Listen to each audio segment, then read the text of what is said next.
All right, guys, it's time to hunt. Get ready. We got the Pocket Change Market Report, this time for February 3, 2024, the first one of February. Thank you guys for coming on board as we take a look at some of the most awesomest finds that you could discover out there in the wild, whether you're an avid roll hunter or you just like to go through your kids' piggy bank. Doesn't matter how you approach this. You could find some of these coins today that way. But let's not forget, also, for some of you advanced folks that like to cherry pick your local coin shop or maybe a show, that's also another great way to find some of these coins. All right, it's a great way to add not only something really meaningful for your collection at a really minimal cost, but in addition, keep in mind the reseller market is huge right now in 2024. We're just seeing some really great results here to kick off the year. We're already in the second month of the year, and that's just incredible by itself. I felt like the holidays had just occurred, and now here we are, about 40 days later. We're into the month of February, so pretty crazy. Early spring is being predicted, and the market will heat up along with that. So something maybe to kind of jump on this bandwagon. 2024 coins starting to hit circulation. That's even a more exciting part to this whole thing. There's just a lot to love with the coin market as it sits. So a few ground rules. We don't talk about graded coins. Keep that money in your pocket. These coins will sell regardless.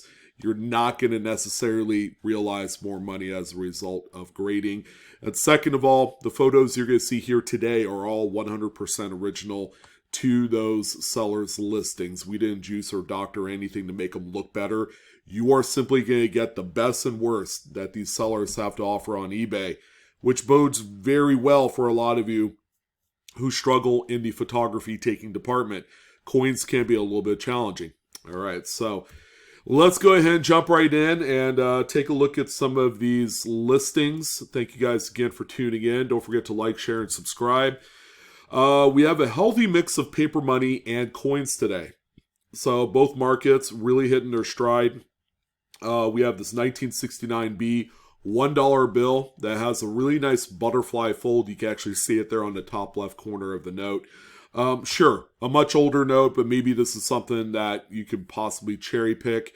And another word of caution, as much as some people like a pet peeve of theirs, do not cut, do not tear the butterfly off of the corner of a note. If you do come across one of these, maybe through a new BEP bank strap or out at a coin shop or show that's priced really cheap, you need to keep that thing on there because that's what's going to provide a lot of the collector value. People are going to pay you a lot of money for things like this.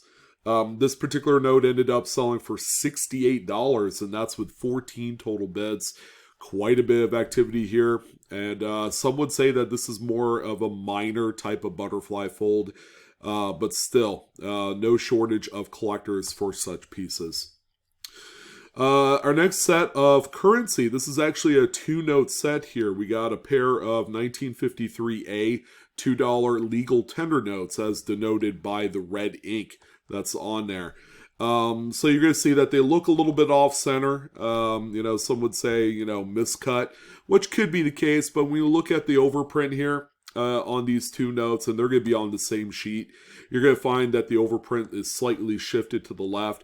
Could it be just a misalignment of the sheet when the second print was applied? Hard to say. It's quite minor in this instance, but when you have 2 notes of the same type from the same subject sheet, that really gets your imagination going. So a nice really 2-note set. The notes themselves are incredibly higher grade. Quite a minor error by a lot of collector standards. And this pair ended up selling for $43.99 with 2 bids. All right, so not too bad, but the $2 bills on their own without the misalignment or the miscut would probably sell close to what these did.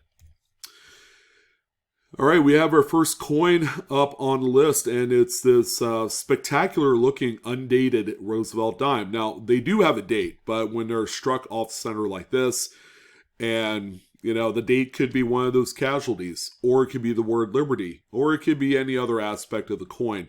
But what we have here is a coin that was struck about 55 or 60% off center.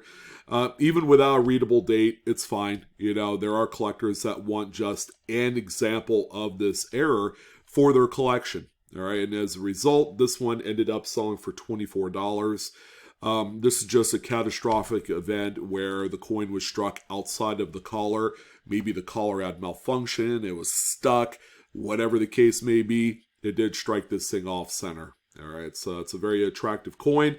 And we've seen here recently that Roosevelt dime off center errors have been commanding quite the market. We might be seeing a few people out there that are entering the Roosevelt dime error space.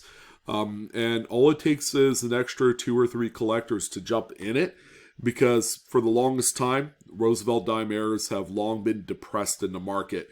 There's just cheap prices on some of those coins, and now I think because of how expensive some of the other ones are, like Lincoln cents and nickels and quarters, people are probably jumping into Roosevelt dimes as a little bit lower cost way of getting into some major mint errors. We might not be seeing that too much longer if the prices continue to stay strong on these here in the next year or two. This one right here is a great cherry pick, and it's a date that falls under the very common date, right? If you're able to find something like this in just bulk, low-grade type of Indian head cents, then this one could be a winner. This is a very prominent misplaced date variety. It's the 1897 one in neck variety. If you could see that little nub sticking out of Lady Liberty's neck right there, that is actually the number 1 punched into the design details. So the little tiny little nub or flag of the 1 is one of those things that pokes out there. This has been around for decades, very well known. Even lower graded specimens like this one command, a relatively decent market. It's a very popular variety. And there are scratches to note on this one. Far from the perfect coin. This one ended up selling for $79.50, even with a few of the issues going on here. Still a really nice sale. I can imagine finding something like this at a coin shop in just a small little bowl of other beat up Indian head cents for under $1, and really taking it to the house with a big win here on eBay. The next one that we have here is a 1981A $50 bill. This is one of your prototypical back to front wet ink transfers. So you can see that kind of like ghostly image of what you see on the reverse, only it's mirrored, and that's exactly what you want to see for a full ink transfer like this one. A little bit on the lighter side, so it's kind of more, the lighter the print. It means there are other notes or sheets that have been printed with much darker, vivid wet ink transfers. Pretty nice, considering that it's an older size small head Grant. It's really cool. When we look at the reverse, it's clean, nothing going on here, and that's usually the case. So this one right here, staggering sale, and it just shows you the rarity of finding a $50 bill with this error. $304.49 was the final sale price on this one. So good going to the person that now owns this one. It's quite a scarce note. Next one that we have here, kind of minor, but let's go ahead and talk about it. 1972 Lincoln Memorial cent. This one is slightly off center by a few percent, like 10%-ish, somewhere around there.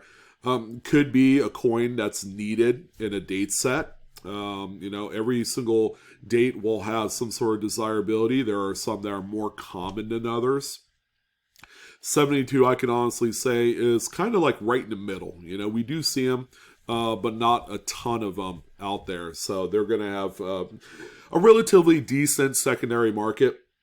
For example, this one sold for $22.45, which is right on par with what something like this would sell for. Again, it's not like a a high-end coin here. You know, the coin is obviously circulated. It's an oxidized brown with a few carbon spots. But still, yeah, pretty nice sale, and one that's very representative of how the market's going right now. And our boy, Brian Rybar, one of the foremost experts in the variety attribution field, primarily his specialty is things like Jefferson Nichols, but he sells quite a bit on eBay. And this is yet again another banging coin to be on the lookout for.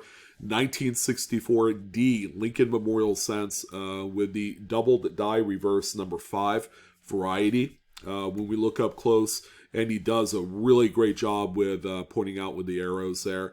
Your doubling is going to occur around the clock. So United States of America all has that really nice doubling. And then the base of the memorial, as you can see here, showing that doubling as well. It's actually on both sides at the base of the memorial. So this particular coin right here, he has a number of them available. This one sold for $30.90, and that's with shipping included in there. And he sells them regularly. You know, he'll sell one here, you know, he'll sell, you know, I don't know what the frequency is, but he sells so many varieties that, you know, it keeps him busy throughout the day.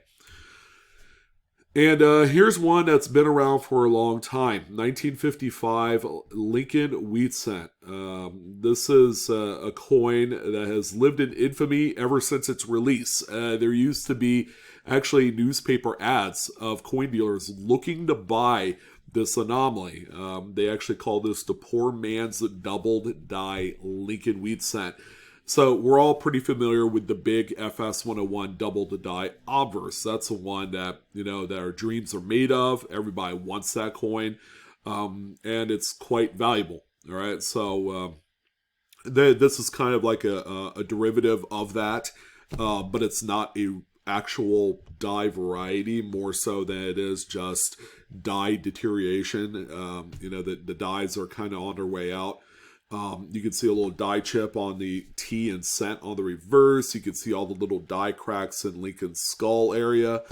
I mean, there's just a lot about these dies that just screams, hey, we are on our last legs here. And you know, as a result, you can see that extra doubling on the 5 right there on the date. And that's why they call it the poor man's doubled die, because it's die deterioration. So higher end examples like this, believe it or not, has quite a bit of following. This one right here sold for $19.95, and I've seen them go as high as $30, $40. So, you know, they are out there, and you know, they're not particularly rare, but there is quite a bit of desirability on the secondary market for nice gem red examples like this one. You saw a spoiler. Yeah, we got this beautiful $10 bill here. This is a 1985 gross misalignment of the overprint that you can see here. All the overprint is shifted to the right of the note there. So your serial numbers, your seals, and all the good stuff. Yeah, they kind of missed the mark on there. It's because the sheet had shifted over when they were applying the top print on there. The back of the note looks fine. I would say a nice solid VF condition note. This one right here ended up selling for $155.15. This is a note, ladies and gentlemen, that has a lot of secondary market appeal. The more radical or dramatic that shift is on the on any one part of the print is going to greatly enhance how much you can expect to get in the open market for them. We also have another, paper money, very strong this week. 1988 A $1 bill here. Now, when we look at the top of the note, you know, there's not a whole lot to really see here. It just looks like your run-of-the-mill, very well circulated piece. But let's keep in mind the date. 1988A is a huge date for one specific reason. Okay, if you look there on the right of In God We Trust, you see a little bit of a dot. That's actually a number. That's the plate number. And when it's to the right of trust, that can only mean one thing. This is a web press note. So the BEP actually experimenting with a different way of printing back in the mid-'80s. And what they did was, because up to that point, they've been printing on subject sheets where you could fit 32, 40, or 60 notes on a sheet, and they're printed as such. Well, a web press is actually a spooled roll of paper. Kind of think of it as printing like newspaper, right? Like the old school way where the paper is fed off of a roll. That's how these were printed. Okay, they experimented with it for about 4 years. Okay, and then it was a very short-lived process. Come to find out, it was way too expensive to maintain that type of printing. Plus, I can imagine they had a myriad of different issues as well, with paper jams and, things like that. Because, acquiring the base paper from a manufacturer, that has all sorts of security standards in place, if they have to figure, a full roll that could fit many tens of thousands of notes onto it, and there's a bunch of defects with the roll, that could also play in a huge part as to the demise of something like this. So a web note, man, these things you could have got for $5-10 like 10 years ago. They have shot straight up into the sky. And regular examples like this one ended up selling for $35.64. So that is a huge testament to the direction of web notes. Again, they are quite innocent and innocuous the way they are, but there are a lot of eagle-eyed collectors that are looking for these everywhere, whether it's going through paper straps from the bank or through the coin show circuit. So we got a couple really nice cud die breaks. Here's a 58D. This is one you don't see too often, but you can see the cud there on the reverse. Left of the wheat stock there about 9 o'clock. You can see that raised blob. So a piece of the die had fallen off just through general wear and tear. So when it strikes other coins, all of the metal flow goes into that empty cavity in the die during the process, and it creates something like this. Cuds are kings, they're selling very well. This one right here sold for $27.83. We also have this fine specimen here, 1944.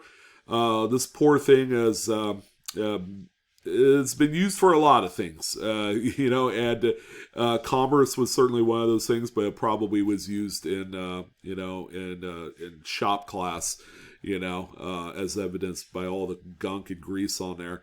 But this one also has a cud base of the Lincoln bust right there. Normally where Victor David Brenner's initials would sit. Now you won't know if that's there or not because there's a cud die break. So, any love for a well beat up 44? There was actually $22.95.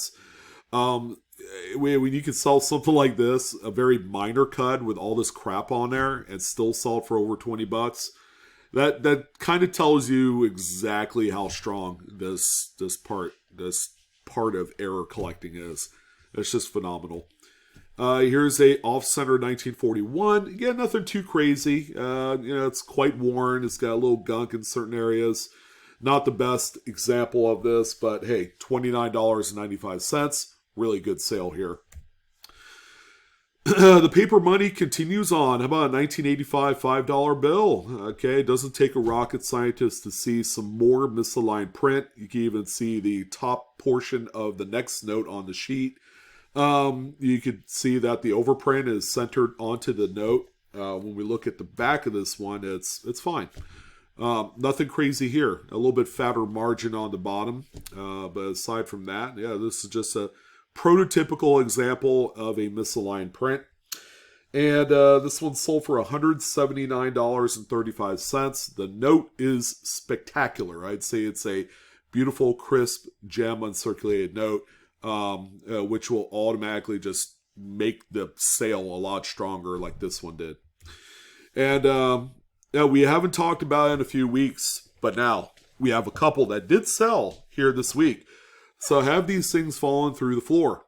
2023 Lincoln Shield set with the aforementioned extra V notch variety on these. So like I said before, these were purchased last year with the due intent of sending them off to the grading companies, because after Mike Diamond's article stating what he thought the extra V anomaly was on these, it became kind of a sensation. All right, so Annex was the first one to kind of add the extra V onto their labels, and then NGC, and then finally PCGS jumped on board with that. So the idea here, over the course of the last almost year, people were buying these. They sent them off to the grading companies. They had paid like $50, $60 for these a piece. They get the coins back from the grading companies and then sell them for $300, $400, $500. And that still holds true today. Here's the difference. After 1 year of circulation, there are less spectacular looking examples out there to buy. They're not as casually found as they were 8 to 12 months ago, which is showing. It's showing on the secondary market. We're not seeing as many, and the ones that we do see are less than spectacular. This one that we see here, I would say probably at very best would grade a 64. Okay, it's not going to get you a whole lot of profit at the end of the day, but it is, it is something. In case you need a little refresher, that little V notch there next to VDB is what you're looking for, and every single coin with this will be in the same positioning. This one right here sold for $50.55. Okay, we do have another one to talk about here later on. Another $5 bill, 1985, but check that out. It's a fold over and then printed on the back. So the corner of the subject sheet did have a fold. It was printed over and then cut. And that's why we have this neat looking phenomenon here on this. When we look at the reverse, you can see the blank area, which normally would have the appropriate amount of coverage of that ink. And because of the fold over, it's a obstruction on there.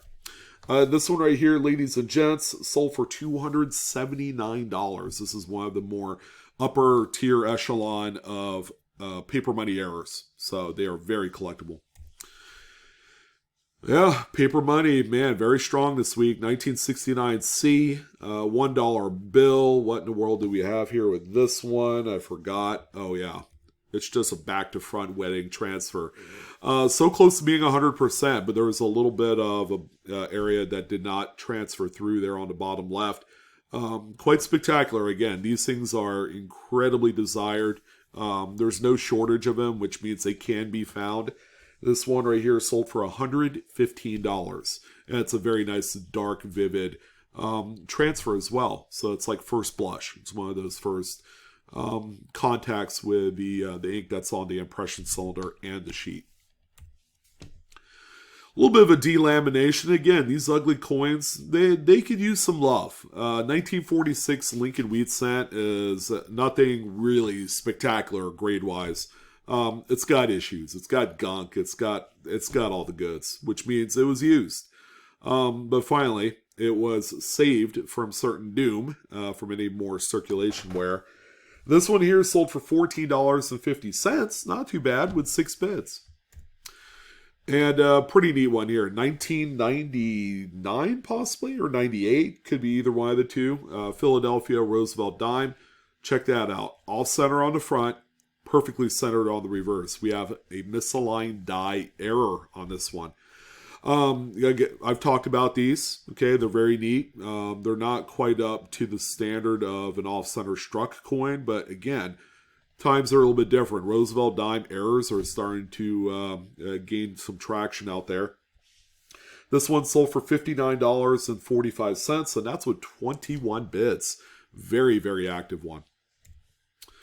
And crazy, right? I mean, misaligned print, again, this time the second print, which is that base print on the front that shows George Washington, the beautiful ornate ones on all corners.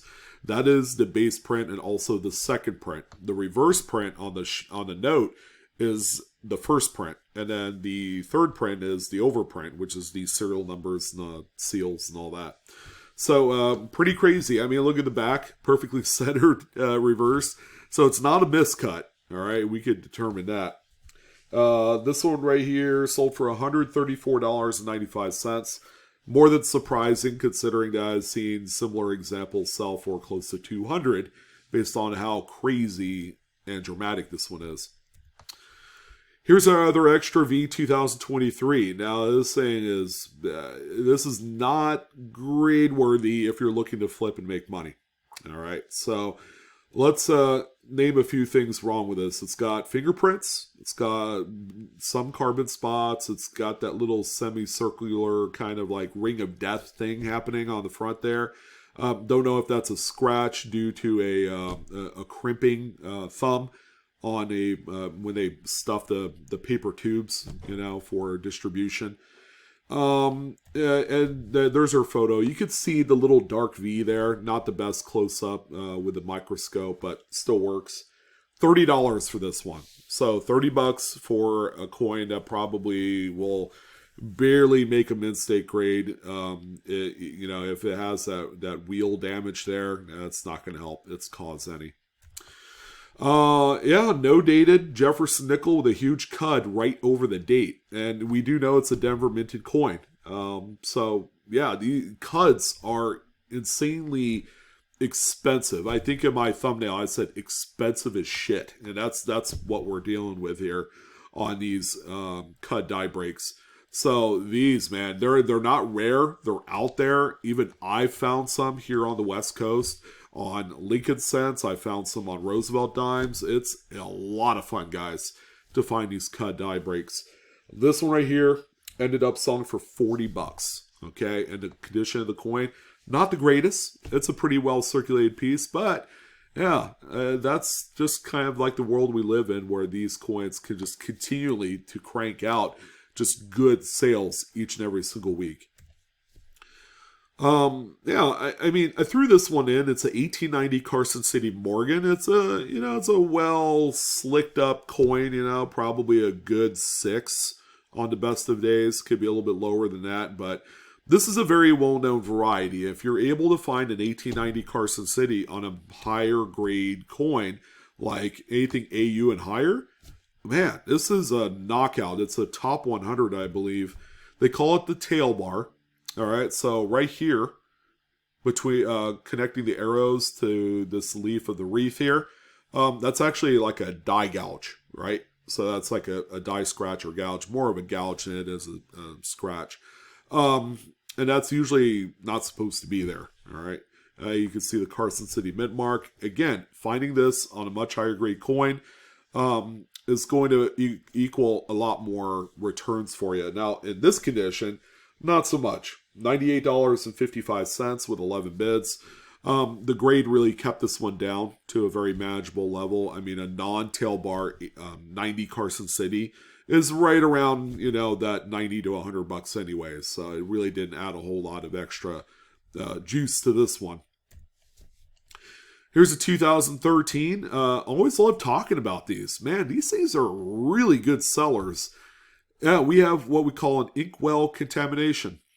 Take a look at both sets of serial numbers. All right, one is almost black, bottom left, and you have the regular green serial number, top right.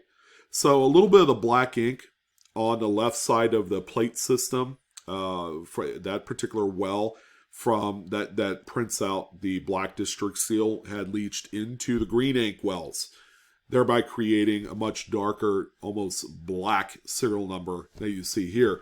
And it's become a thing here in the last few years, specifically on 2013 and 2017 $1 bills. So this one right here sold for $85, and the beauty part, if you need to send this off to a grading company like PCGS Banknote or PMG, they do denote this as an error, inkwell contamination. So something to keep in mind if you come across one that is like stunning condition. You might have something big there. There's a reverse of the note. Again, you know, pretty well circulated, low-level VF type grade. And finally, yeah, I mean, we're going to end things off on more currency. 1974 $1 bill. Again, that dramatic, just really exaggerated overprint misalignment here just cannot be stated enough. And you can even see the second print is like really wildly out of place also. There's no margin up top. It's actually cutting into the design. There's your reverse, like nothing ever happened. So this one here sold for $54.88 with 16 bids. So yeah, that's kind of how we're gonna end things off. It was just a very heavy paper money week, because that's what people are finding out there. So we're seeing a good balance between coins and paper money. There's just a lot to look for. Video is not for entertainment purposes only, not financial advice. Please do collect and grade responsibly. Of course, thank you guys for watching and tuning in for the weekend edition of the PCMR. So I wish you guys the best of luck in all of your hunting endeavors, like I always do. Don't forget to like, share, and subscribe to my channel and my videos if you haven't done so already. Come follow me on other social media sites as well. I'm Sean from The Place. You guys take care. I'll see you guys later. Have a great weekend.